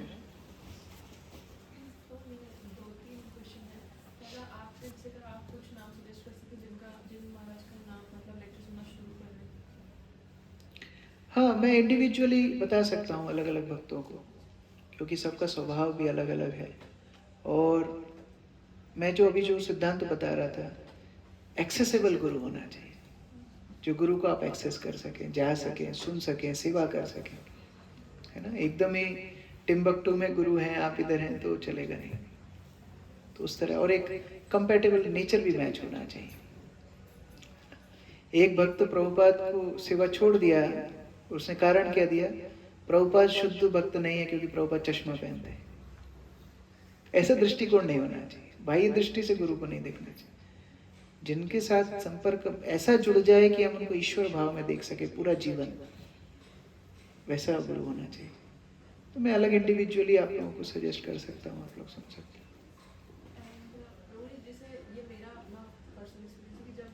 लेकिन फिर भी गुरु सिलेक्ट करना आपकी जिम्मेदारी है। मैं कुछ सैंपल बता सकता हूँ, लेकिन इस्कॉन के वेबसाइट में पूरे 100 गुरुओं की लिस्ट है, और कोई भी गुरु से दीक्षा के लिए प्रार्थना कर सकते हैं, कोई उसमें रिस्ट्रिक्शन नहीं है। नेक्स्ट क्वेश्चन, एक में एक करके आता। तो जब मैं नई नई भक्ति में जुड़ी थी, तब बहुत ज़्यादा वाला एक्साइटमेंट था, चाहे वो माला को लेकर हो, रीडिंग को या फिर क्लासेस को लेकर है। पर अब वो एक्साइटमेंट ऐसा लगता है धीरे धीरे भगवान फ्री सैंपल देते हैं ना। ड्रग्स बेचने वाले क्या करते हैं, पहले थोड़ा सा फ्री देते हैं, चखो थोड़ा, बहुत अच्छा लगता है, पहले थोड़ा और मिलेगा क्या, पैसा लेके आओ। तो ऐसे ही हमारा उत्साह शुरू का जो है ना, वो फ्री सैंपल उत्साह है। हमको लगता है हम तो बहुत अच्छे वक्त है, वो फ्री सैंपल चल रहा है अभी, किसी का 5 दिन चलता है, किसी का 5 महीना। भक्त तो वैसे मजाक करते हैं, अभी नया नया ना, देखो ज्यादा कूद रहा है, तो होता है फ्री सैंपल। उसके बाद प्राइस पे करनी पड़ती है, टू पे द प्राइस, मूल्य चुकाना होता है। मूल्य क्या है, गुरु भक्ति, ये बता रहा है। गुरु के प्रति समर्पण नहीं रहेगा ना, वो धीरे धीरे रस चला जाएगा, जप करने का रस चला जाएगा, सेवा करने का रस चला जाएगा, मिशन के लिए कुछ करना है वो सेवा भाव चला जाएगा। गुरु के प्रति समर्पण जरूरी है। अभी से शुरू करना चाहिए। प्रभुपाद जी तो आपके गुरु हैं, प्रभुपाद जी का आश्रय लेके आगे बढ़ना चाहिए, प्रभुपाद के बारे में पढ़ना चाहिए, सुनना चाहिए। मैंने कई भक्तों को लीलामृत पढ़ने के लिए रिकमेंड भी किया है, क्योंकि जब आप लीलामृत पढ़ेंगे तो आप देखेंगे गुरु शिष्य का संबंध क्या होता है, तब फिर आपकी भी इच्छा होगी। जैसे आप जब मूवी देखते हो तो आपको क्या लगता है, हीरो की जगह अपने आप को रखते हो, नहीं रखते हो, है ना। वो रोता है तो फिर आपको रोना आता है, उसकी लॉटरी लग जाती है तो आपको भी अच्छा लगता है, क्योंकि आप अपने आप को स्थान में रख रहे हैं। तो जब आप लीलामृत पढ़ोगे आप देखोगे कि प्रभुपाद के शिष्य प्रभुपाद के लिए कितने समर्पित थे, प्रभुपाद भक्ति सिद्धांत सरस्वती के लिए कितने समर्पित थे। तो उससे आपको भी प्रेरणा आएगी, मेरे जीवन में भी तो गुरु होना चाहिए। धीरे धीरे वो प्रेरणा आएगी। तो प्रभुपाद का आश्रय लेके आगे बढ़िए, फिर गुरु के लिए भी प्रेरणा आएगी। तो मैंने आपकी एक क्लास नोएडा वाली सुनी थी, उसमें प्रभुपाद रो देते आपने इतना बताया था, उसके आगे नहीं बताया। प्रभुपाद रो देते हैं, वो माता जी खाना पूरा प्रसाद बनाती हैं और सबके लिए प्रसाद होता है, कीर्तन होता है, क्लास होती है। वो इसके बाद प्रभुपाद लौट के जा रहे थे, गाड़ी में बैठ के रो रहे थे, आपने ऐसा बताया था। तो क्यों रो रहे थे, इसका कारण? भक्तों ने प्रभुपाद से पूछा, प्रभुपाद क्या हुआ? प्रभुपाद बोल रहे हैं कि तुम देख नहीं सकते, ये सब जीवात्मा इतना कष्ट भोग रहे हैं, उनको देख के मुझे रोना आ रहा है। तो सैन फ्रांसिस्को गलियों में लड़के लड़की मजा कर रहे थे, लेकिन वो देख के प्रभुपाद जी क्या देख रहे हैं, कृष्ण से अलग होके लोग दुखी हैं। जैसे मानो कोई अंधा व्यक्ति वो बैठने का स्थान ढूंढ रहा है, तो कैसे ढूंढता है, ऐसे ढूंढता है ना, वो देखते देखते जमीन पे गिर जाएगा। आपको कैसा लगेगा, अरे बेचारा बैठना इधर चाह रहा था लेकिन गिर गया उधर। तो ऐसे ही प्रभुपाद जी देख रहे हैं कि जीव को चाहिए कृष्ण, लेकिन कहाँ आनंद ढूंढ रहा है, भौतिक चीजों। तो वो देख के प्रभुपाद जी को आपकी हर क्लास की वीडियो में देखता हूँ, उसमें कोई क्वेश्चन छूट जाता है तो वो ध्यान नहीं आ पाता है। वसंत प्रभु बोले हम जो हम पता नहीं, मेरा ये बहुत ही बड़ा कमी है, जो जब हम जैसे लेक्चर सुनते हैं देखते हैं तो वो मुझे बहुत अच्छे लगते हैं। तो कोई मतलब अंदर से, मतलब एक तो जैसे वैसे ये पर्सनल बात है, जैसे हिज होलीनेस भक्ति प्रेम स्वामी गुरु महाराज जी, तो उनके प्रति मेरा बहुत सारा अनुभूति हुआ है, कई बार सपने में मैंने देखे। और एक बताए हिज होलीनेस राधा गोविंद महाराज जी, तो उनके भी लेक्चर हमने इस्कॉन में यहाँ जोड़ने से पहले भी हम खूब सुने थे। तो ऐसे जिनके सुनते अभी आपने भेजे हैं हिज होलीनेस हल्दर स्वामी गुरु महाराज, तो उनके भी सुन रहे, तो सब अच्छे लगते हैं। तो ये अंदर से कभी प्रेरणा सुनते रहना, अच्छा लगना। तो देखो, अच्छा तो हमको बहुत कुछ लगता है, अच्छा लगना है, एक प्रेरणा आनी चाहिए, एक संबंध होना चाहिए। क्या ये व्यक्ति के लिए मैं अपना जीवन दे सकता हूँ, ये भावना आनी चाहिए। प्रभुपाद जी पहली बार भक्ति सिद्धांत सरस्वती को देखे, थोड़ा बातचीत किए, बस मेरा जीवन इनके लिए है। नेक्स्ट दिन जाके रेजिग्नेशन दे दिया, आपको नहीं देना है, लेकिन प्रभुपाद नेक्स्ट दिन रेजिग्नेशन दे दिया, अभी मेरा जीवन भक्ति सिद्धांत सरस्वती के लिए है। तो वो भावना आनी चाहिए, वो एक वैष्णव के लिए आएगी। आप सुनते रहो, जिनसे भी प्रेरणा मिल रही है उनको सुनते रहो। वो जब जिस दिन वो भावना आ जाए कि ये जीवन मुझे इनके लिए देना है, तो वो आपके गुरु हैं। तो उस तरह चयन करना चाहिए और भगवान से भी प्रार्थना करनी चाहिए। भगवान की कृपा से गुरु मिलते हैं, भगवान को प्रार्थना करना चाहिए, भगवान मैं अभी गुरु को समर्पण करना चाह रहा हूँ, आप मेरी मदद कीजिए कि आप मुझे प्रमाणित गुरु तक पहुँचा दीजिए। तो भगवान आपकी मदद करेंगे उस तरह। जैसे मतलब जैसे आप लोग हैं, तो ऐसे मतलब ये मन में फीलिंग आता है कि आप लोग जो बोले वो सब मतलब करने को तैयार है। आप हम समझ लोग तो रहे हैं? ट्रांसमीटर है ना, जैसे यहाँ से आवाज ले वो बोल रहा है, तो हमारा काम तो रिपीट करना है परंपरा का। तो हमारी शक्ति तो है नहीं, लेकिन जो गुरु तत्व है, शुद्ध भक्त है, उनको समर्पण करना चाहिए। हम लोग तो मदद कर सकते हैं, लेकिन गुरु तत्व अलग है। वो गुरु मतलब हैवी, वो गंभीर विषय है। तो हम लोग तो दोहरा रहे हैं, उनके वचन दोहरा रहे हैं, जो प्रभुपाद जी के वचन है, गुरु वर्ग के वचन है, वो दोहरा रहे हैं। लेकिन जो समर्पण करना है, वो एक उत्तम अधिकारी गुरु को चयन करके करना चाहिए। मैं और बाद में तक वो सुनते हैं, उसके बाद हम आपसे वो जो दिए हैं। और कोई क्वेश्चन, कमेंट? ये बस हम प्रभु जी की बात को आगे बढ़ाऊंगी कि बहुत ज़्यादा वाला भाव हमें आप लोगों के लिए ही आता है, जैसे मुझे प्रभु जी के लिए बहुत आता है। प्रभु जी तो दीक्षा दे भी सकते हैं आगे जाके। ऐसा लिखा है उसमें इस्कॉन के वेबसाइट में कि ये 100 गुरु की लिस्ट है, लेकिन इसके बाद भी यदि कोई वैष्णव से आप इंस्पायर्ड है तो आप उनको गुरु रूप में मान सकते हैं। भविष्य में यदि वो गुरु बनेंगे तो आपको दीक्षा दे देंगे। तो प्रभु जी बाद में गुरु तो बनेंगे ही, तो तब दीक्षा दे देंगे। अगर उतना दृढ़ता है तो ठीक ही है, कि फिर भी वो प्रेरणा भावना में नहीं होना चाहिए, सिद्धांत में होना चाहिए कि हाँ मेरा जीवन में पूरा दे सकता हूँ, कि परंपरा में कैसे जुड़ सकता हूँ। तो गुरु की काफ़ी डेफिनेशंस हैं शास्त्र में। आप उपदेशामृत पढ़ोगे, अलग अलग ग्रंथ पढ़ोगे प्रभुपाद जी के, वो पढ़ने से गुरु की डेफिनेशन और क्लियर होगी। और कोई? ब्रो जी इसी में था मतलब ये समझ में नहीं आता कि हम भावुक हैं कि रियल है ये। वो तब पता पड़ेगा जब आदेश जो मिलेगा ना हमारे हिसाब से नहीं होगा, तब पता पड़ेगा भावना थी कि समर्पण था। क्योंकि जब तक हमारे हिसाब से निर्देश मिलते हैं ना, तब तक तो बहुत अच्छा लगता है, ये प्रभु जी बहुत ही अच्छे हैं, ये गुरु महाराज बहुत ही अच्छे हैं। थोड़ा इधर उधर बोलते हैं ना, तब समझ में आ रहे हैं तो गलती हो गई, मतलब वो भावना थी। जैसे गुरु महाराज जब हमको दीक्षा दिए थे तो सब ठीक ही था, अच्छा ही था।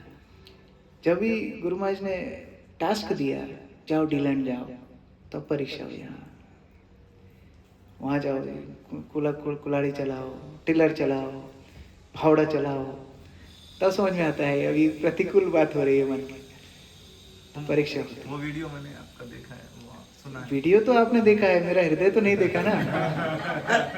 आप बताएं। तो प्रतिकूल अनुकूल क्या है तब समझ में आता है। तो ये तैयार होना चाहिए, गुरु जो निर्देश दे वो मानना चाहिए। तो जो भागवतम क्लास होती है अपनी सुनी, उसकी वीडियो रिप्ले में 2-4 बार सुनने के लिए आती कि नहीं? फिर इस पर ये तो रिप्ले है, भागवतम इधर से पढ़ना चाहिए।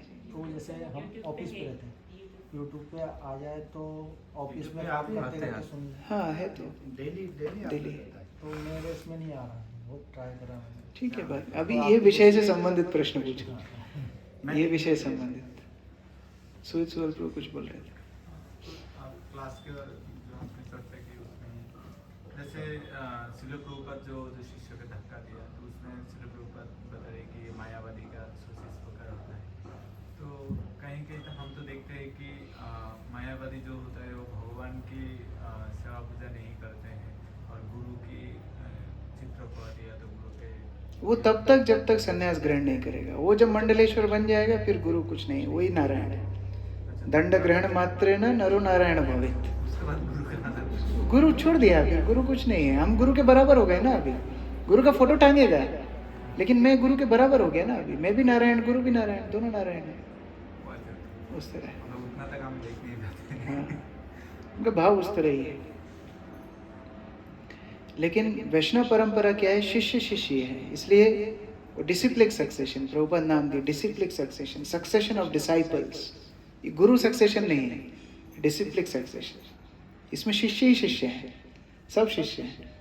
वो अपने गुरु को चरण लेकर के वो सेवा करते हैं, उस तरह भाव है। प्रभुपाद जी को किसी ने, मैं पिछली कक्षा में शायद कहीं बता रहा था, प्रभुपाद को किसी ने पूछा है कि प्रभुपाद आपसे बड़ा कोई प्रचारक है क्या? तो तुरंत प्रभुपाद बोले तुम मेरे गुरु महाराज। बोले कि आपने ज़्यादा प्रचार किया? बोले नहीं, मैं इंडिया में फेल हुआ, वो फेल जगह में मेरे गुरु माँ ने प्रचार किया। तो जहाँ मैं फेल वहाँ तो मेरा गुरु सक्सेस। और दूसरा, मैं एयरप्लेन में बैठ करके सब जगह जा करके 108 मंदिर खोला। मेरे गुरु महाराज बिना एयरप्लेन, बिना कोई सुविधा के 64 मंदिर खोले। यदि एरोप्लेन होता था तो कितने हजार मंदिर खोलते थे।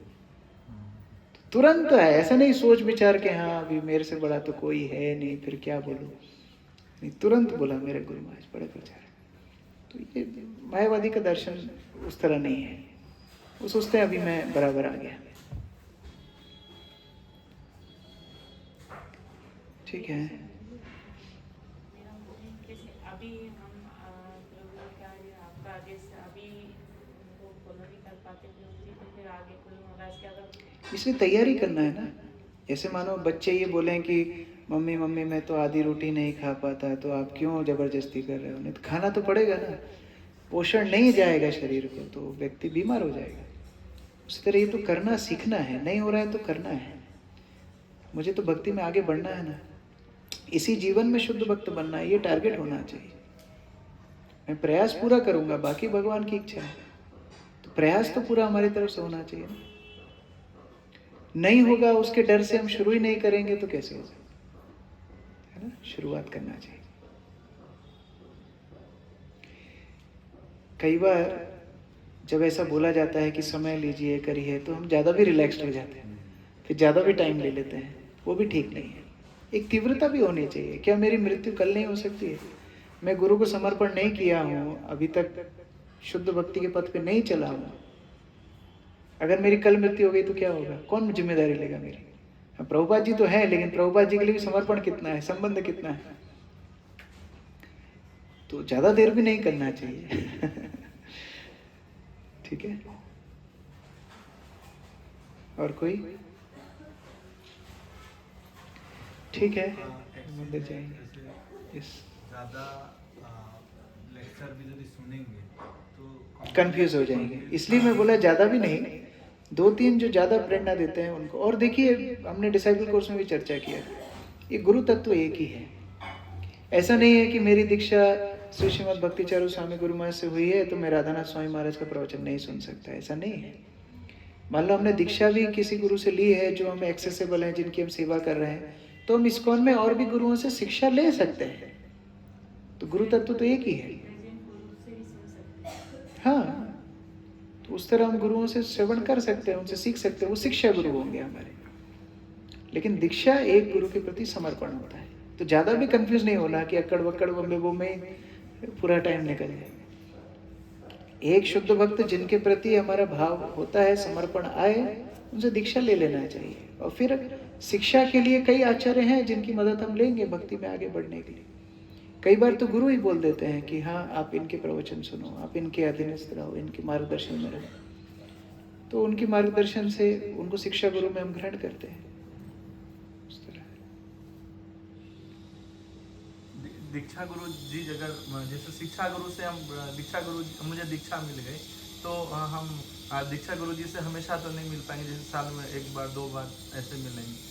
तो बाकी जो भी बातें होगी वो शिक्षा गुरु रहेंगे, उनके माध्यम से। शिक्षा गुरुओं का काम होता है, जो दीक्षा गुरु बोलना चाहते हैं वही शिक्षा गुरु भी आपको वही बोलेंगे। वो दीक्षा गुरु के विपरीत नहीं जाके बोलेंगे। जो दीक्षा गुरु बोलते हैं वही शिक्षा गुरु रिपीट करके आपको मदद करेंगे। गुरु तत्व एक ही है, एक सब मदद करके एक जीवात्मा को उद्धार करते हैं। शिक्षा गुरु, दीक्षा गुरु, चैत्य गुरु सब मिलके जीवात्मा को उद्धार करते हैं। ठीक है, प्रभु जी कुछ ऐड करना चाहते हैं? ठीक है, क्लास का टाइम आप तो बोल ही दिया। Concluding words.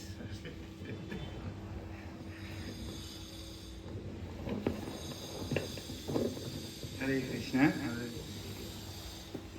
तो मैंने मिस किया मेरा बहुत इच्छा था, लेकिन वो मेरा भक्ति वैभव का क्लास थी, इसीलिए मैंने ज्वाइन नहीं कर पाए। तो प्रभु जी सब कुछ क्लियर कर दिया ऑलरेडी कि किस तरीक़ा से गुरु को चुनना पड़ता है। चुनना मतलब क्या है? गुरु की आशीर्वाद प्राप्त करने के लिए प्रार्थना करना पड़ता है।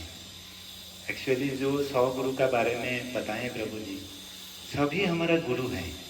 ऐसा नहीं है कि मैंने भक्ति प्रेम स्वामी गुरु महाराज से दीक्षा लिया तो और कोई हमारे साथ कोई कनेक्शन नहीं है, ऐसा कुछ नहीं है। वो है हमारा दीक्षा गुरु, बाकी सारे शिक्षा गुरु। जैसे हमारे श्रवण का बारे में प्रभु जी बता रहे थे, जैसे मैंने सबसे पहले गुरु महाराज का तब कथामृत जो कीर्तन, वो कीर्तन का तब कैसेट आती थी, तो कैसेट सुना था और मैंने ढूंढ रहा था ये कौन है। मैं तब जानता भी नहीं था कि ये कोई गुरु है, इस्कॉन का कुछ है। मैं वैसे ही ढूंढ रहा था कौन है। तो बाद में पता चला कि हाँ ये है गुरु वर्ग में से एक है। बहुत बढ़िया। मेरी बहुत सौभाग्य था कि हमारे हॉस्टल में हिज हॉलीनेस जयप्रकाश स्वामी गुरु महाराज, हिज हॉलीनेस भक्तिचारू स्वामी गुरु महाराज, हिज हॉलीनेस शुभोक स्वामी गुरु महाराज, 3 भाई एक साथ आ गए, एक ही स्टेज पर प्रोग्राम कर रहे हैं। तो सोचिए ये हमारे लिए गुरु चुनना और कठिन हो गए क्योंकि कोई किसी से कम नहीं है। Love at first sight. Jayaprakash Swami Guru Maharaj को देखकर ही पिघल जाते हैं, देखकर उनका इतना। और वैसा है कि अमेरिकी सन्यासी बंगाली में प्रवचन दे रहे हैं और वो अगर सुनेगा तो और खतरनाक। बड़ा करताल लेके कीर्तन, और जब झंपू लेके कीर्तन करते, उद्दंड नृत्य करते करते 4 फीट 5 फीट छलांग लगा के ऊपर उठ जाते थे महाराज। इतना तब तो बलिष्ठ था। और इधर गुरु महाराज का कीर्तन, वही तब कथामृत सुना कोई आप लोगों ने? तब कथामृत वो भक्ति गीति संचयन में आता है कीर्तन, यूट्यूब में भी मिलेगा आपको। वही मेलोडियस कीर्तन और उनका प्रवचन, गोपी गीत, तब कथामृत गोपी गीत। और इधर शुभोक स्वामी महाराज का ह्यूमर वो जब प्रवचन देते थे मतलब पेट दर्द हो जाता था हंसते हंसते ऐसा महाराज का। तो अभी मंदिर में गया, अभी फॉर्म दे रहे सबको कि आप लोग गुरुपद आश्रय करें। मैंने बोला रुको, मैं नहीं अभी फॉर्म फिलअप कर रहा हूँ। तो वो सेक्रेटरी थे, तो प्रभु जी हमारे साथ स्टूडेंट सब लोग फॉर्म फिलअप कर दिया। मैंने बोला नहीं, मैं थोड़ा द्वंद्व में हूँ मुझे थोड़ा सोचने दो। फिर इस तरह गाइडलाइन मुझे मिली थी कि लेक्चर्स। तो फिर धीरे धीरे, ये था 1997 की बात है, 2003 साल बाद में मैंने गुरु महाराज का आश्रय लिया और उसके बाद 16 साल बाद में दीक्षा हुआ यहाँ पे उज्जैन में। तो कहने का मतलब यही है कि इस तरह ज़्यादा देर भी नहीं करना चाहिए और ज़्यादा जल्दीबाजी भी नहीं करनी चाहिए। एक मीडियम स्पेस लेकर सब भक्त लोग हैं, इन लोगों का मदद लेकर एक डिसीजन ले लीजिए। डिसीजन आपको ही लेना होगा, हम लोग मदद कर सकते हैं। जैसे प्रभु जी ऑलरेडी एकदम नाम बोल बोल के बोल दिया कि ये गुरुदेव है, ये गुरुदेव है, ये गुरुदेव है। उनका क्वालिटीज भी बता दिया थोड़ा बहुत, हाँ। और किस तरह क्राइटेरिया होनी चाहिए वो भी बता दिया। कि किसको प्रायोरिटी देना चाहिए। फिर अभी इसका ऊपर आप किसी एक को चुन लीजिए, ताकि वो तो मन की बात है, वहाँ तो हम देख नहीं सकते और वहाँ पे हम जबरदस्ती भी नहीं कर सकते कि नहीं आपको इसको ही करना है, इसको ही करना है। जिनको आप अच्छा लगे वैसा आप करें। और उसके बाद और माता जी जो प्रश्न पूछी हैं ये सबका मन में होना चाहिए कि एक्चुअली हम तैयार है क्या, क्योंकि तैयार होना बहुत जरूरी है। तैयार अगर नहीं हो पाए तो तैयारी करनी चाहिए कि ठीक है अभी मंगलाते अभी छूट रहे, तो क्या दीक्षा के बाद क्या होगा? दीक्षा मिलना मतलब मानो चंद्र को आपका हाथ में मिल गए हैं। उसके बाद काफी सारे डिवोटी को तो मंदिर में ही दिखाई नहीं देते। मैं थोड़ा नेगेटिव बात बोल रहा हूँ, बट प्रैक्टिकल मंदिर में ही दिखाई नहीं देते। तो इसलिए जो होना है पहले से ही होना अच्छा है। चाहे आप और 6 महीने टाइम ज्यादा ले लो और 1 साल ज्यादा प्रैक्टिस करो, लेकिन जो करना है वो पहले से प्रस्तुति लेकर तैयारी करके फिर आप युद्ध क्षेत्रों में छलांग लगाओ। युद्ध क्षेत्रों में छलांग कूदने के बाद आप कह नहीं सकते राइफल किस तरह चलाना है, ट्रिगर कहाँ है, गोली किधर भरना है। उस समय कोई सिखाएगा नहीं, कोई उस समय आपको सिखाना पड़ेगा दूसरे को, आप गुरु बन जाओगे खुद। इसीलिए तैयारी करना बहुत जरूरी है। तो मैं ज्यादा नहीं बोलूँ, टाइम हो गया, क्लास का भी टाइम हो गया कि क्योंकि आगे जाके आप लोगों को ही जिस तरह आज प्रभु बोल रहे हैं, मैं बोल रहा हूँ प्रभु जी जिस तरह, ये मानो आगे जाके आपको भी बोलना है, आपको भी करना है, करके दिखाना है, दूसरे को सिखाना है। तो उसका तैयारी आगे करना अच्छा है। ठीक है, बहुत बहुत धन्यवाद। एक्चुअली यही होता है प्रभु का कृपा से कि आखिरी में कुछ बोलो। एक्चुअली बोलना तो आता ही नहीं है, योग्यता भी होना चाहिए, कुछ भी नहीं है, फिर भी प्रभु बोल देते हैं और आदेश तो मानना ही पड़ता है ना। जी कुछ बोलना इतने पुराने भक्त हैं फिर भी इतने विनम्र हैं, ये एटीट्यूड होना चाहिए जो मैं विनम्रता का पूछूं। प्रभु जी बोले दीक्षा के बाद दिखते ही नहीं है। प्रभु जी 25 साल से इस्कॉन में है, फिर उसके बाद में ऐसा भाव होना चाहिए विनम्रता। और गुरु महाराज बोलते थे दीक्षा मतलब है एडमिशन। ये अभी एडमिशन का एंट्रेंस एग्जाम है। दीक्षा मतलब ये नहीं कि हाँ मैं भगवत धाम पहुंच गया, ऐसा नहीं है। दीक्षा मतलब है एडमिशन, अभी शुरुआत। इनिशिएशन शब्द मतलब है शुरुआत। अभी हम पथ में आए हैं, तो उस तरह आप अग्रसर हुई और भगवान मदद करते हैं। प्रभु जब बोल रहे थे मुझे मेरे भी कहानी याद आई। मैं बचपन से जब से इस्कॉन में जुड़ा हूँ, राधानाथ स्वामी महाराज का प्रवचन सुना, उनका ही फोटो देखा, उनके ही शिष्यों के साथ रहता था। कभी गुरु महाराज के बारे में कुछ पता ही नहीं था। एक दिन एक हमारे मित्र थे महेश्वर कृष्ण प्रभु, उनका भी दीक्षा हो गई। वो एक सीडी लेके आए, IYF पुणे की सीडी थी, उसको प्ले किया तो शुरू में गुरु महाराज का मंगलाचरण था, ये बैकग्राउंड म्यूजिक। वो मंगलाचरण सुन के मैंने कहा ये कौन है? तो भगवान मदद करते हैं। मैं जिनको कभी देखा नहीं, कभी उनका फोटो नहीं देखा, उनको सुना नहीं, उनका नाम भी सुना नहीं, मैंने पूछा ये बैकग्राउंड म्यूजिक किसकी आवाज़ है? फिर पता लगाया हाँ इस तरह श्री श्रीमद् भक्ति चारू स्वामी महाराज है। अच्छा, वो कहाँ है? उज्जैन में। हम लोग उज्जैन भी आए नहीं थे उसके पहले, फिर उज्जैन आए, गुरु महाराज तो यहाँ नहीं थे, फिर उनके बारे में भक्तों से सुना है कि भगवान भी मदद करते हैं। तो भगवान को प्रार्थना करना चाहिए कि मैं समर्पण करना चाहता हूँ, आप मेरी मदद कीजिए। और उस सदा तीव्रता से भक्ति में आगे बढ़ने के लिए प्रस्तुत होना चाहिए, तैयार होना चाहिए। ठीक है, अभी क्लास के लिए प्रस्तुत होते हैं। हरे कृष्ण। श्रील प्रभुपाद की जय, समवेत भक्त वृंद की जय, निताई गौर प्रेमानंदे, श्रील प्रभुपाद की जय।